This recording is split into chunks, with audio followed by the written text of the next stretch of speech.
नमस्कार, मी निलिमा कदम, इयत्ता 6वी. सामान्य विज्ञान, सजीव सृष्टी, द लिव्हिंग वर्ल्ड. आपल्या सभोवती आपल्याला अनेक प्रकारच्या गोष्टी आढळून येतात. अनेक प्रकारचे प्राणी, वनस्पती आढळतात. या गोष्टींमध्ये काही बाबतीत आपल्याला साम्य तर काही बाबतीत भेद दिसून येतो. There are many kinds of things around us.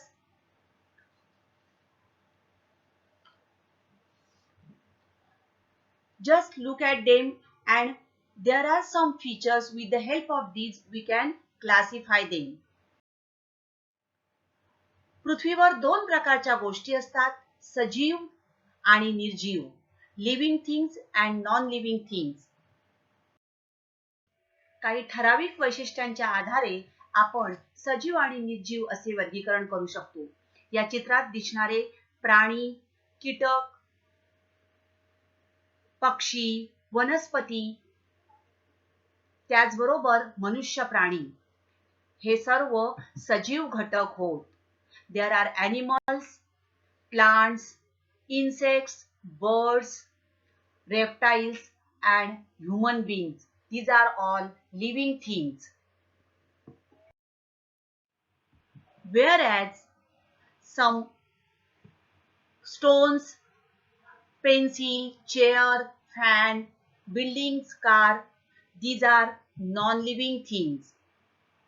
इतर गोष्टी आपल्याला दिसतात त्या निर्जीव गोष्टी आहेत, निर्जीव वस्तू आहेत.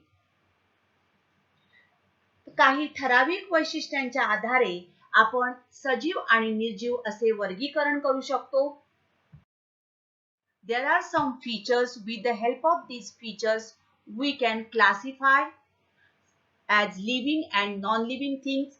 These are nothing but the characteristics of living things. ही सजीवांची लक्षणं होत. सजीवांचं पहिलं लक्षण आहे वाढ, growth. A baby grows up to become a boy or a girl, then young man, and then adult person. During this period of its growth, baby gains in height, weight, and strength. In the same way, all animals grow into adults in a certain period. प्राण्यांची वाढ ही ठराविक काळापर्यंत होत असते. प्राण्यांप्रमाणे वनस्पतींचीही वाढ होते. वनस्पतींना अंकुर फुटतो, रोप तयार होते, त्यानंतर रोपापासून झाड तयार होते, झाडाचा पुढे वृक्ष तयार होतो.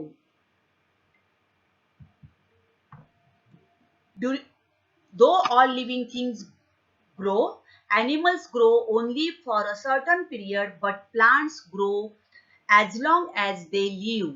वनस्पतींची वाढ ही त्या जिवंत असेपर्यंत होतच राहते. The growth of living things occurs in all parts of the body.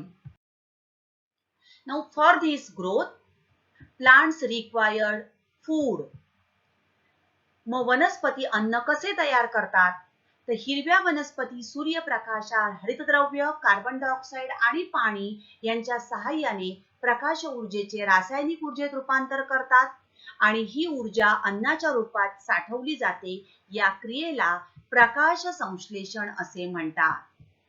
वाढीसाठी अन्नाची आवश्यकता असते आणि वनस्पती प्रकाश संश्लेषण क्रियेमार्फत अन्न तयार करतात. Food is necessary for growth. So green plants prepare their own food from water and nutrients in the soil and the carbon dioxide present in the air with the help of chlorophyll in the leaves in the presence of sunlight, and this process of food production is called photosynthesis. प्रकाश संश्लेषण. आणि या प्रकाश संश्लेषणाच्या क्रियेमार्फत वनस्पती अन्न तयार करण्याचे कार्य करतात. But what about animals? Intake of food by animals. प्राण्यांमध्ये हरितद्रव्य नसते, त्यामुळे प्राणी स्वतःचे अन्न स्वतः तयार करत नाहीत. So animals depend on others for their need for food. प्राणी अन्नासाठी इतर प्राण्यांवर किंवा वनस्पतींवर अवलंबून असतात.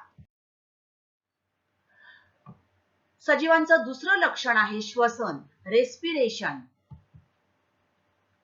नाकाने पर्यावरणातील ऑक्सिजन घेणे म्हणजे श्वास व कार्बन डायऑक्साइड बाहेर सोडणे म्हणजे उच्छवास, breathing in and breathing out.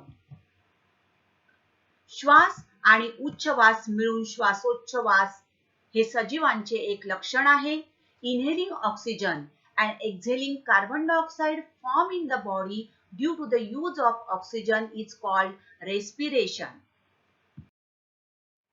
प्राण्यांप्रमाणेच वनस्पतींमध्ये सुद्धा श्वसनाची क्रिया घडून येते.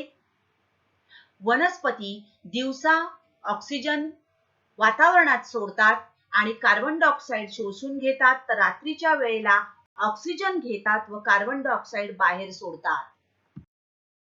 वनस्पती श्वसनाची क्रिया त्यांच्या खोड व पानांवर असणाऱ्या सूक्ष्म छिद्रांवाटे करतात.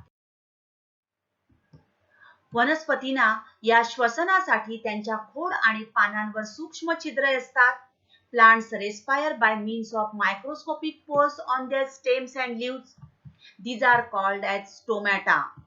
वायूंची देवाणघेवाण करण्यासाठी पानाच्या बाह्य आवरणाला अतिशय सूक्ष्म छिद्रे असतात, त्यांना पर्णरंध्रे असे म्हणतात. Stomata. These are the tiny openings, and with these openings or with the help of these stomata, the exchange of gases takes place in plants.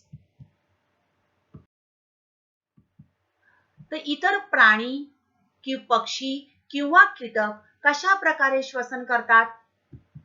मासे कल्ल्यांच्या सहाय्याने श्वसन करतात. Fishes respire through gills. तर पक्ष्यांमध्ये वायूंची देवाणघेवाण फुफ्फुसामार्फत होते. In addition to lungs, birds have air sacs inside their body. कीटकांमध्ये वायूंची देवाणघेवाण बाह्य नलिकांच्या मार्फत केली जाते. Instead of lungs, insects breathe with a network of tiny tubes called trachea. There are tiny holes, that is spiracles, and network of these tubes, that is tracheal system. तर गांडुळामध्ये ओलसर त्वचा आणि केशिकांद्वारे वायूंचे आदान प्रदान होते. In earthworm, gases are exchanged through the moist skin and capillaries. Video आवडला असेल तर जरूर सबस्क्राईब करा. Thank you.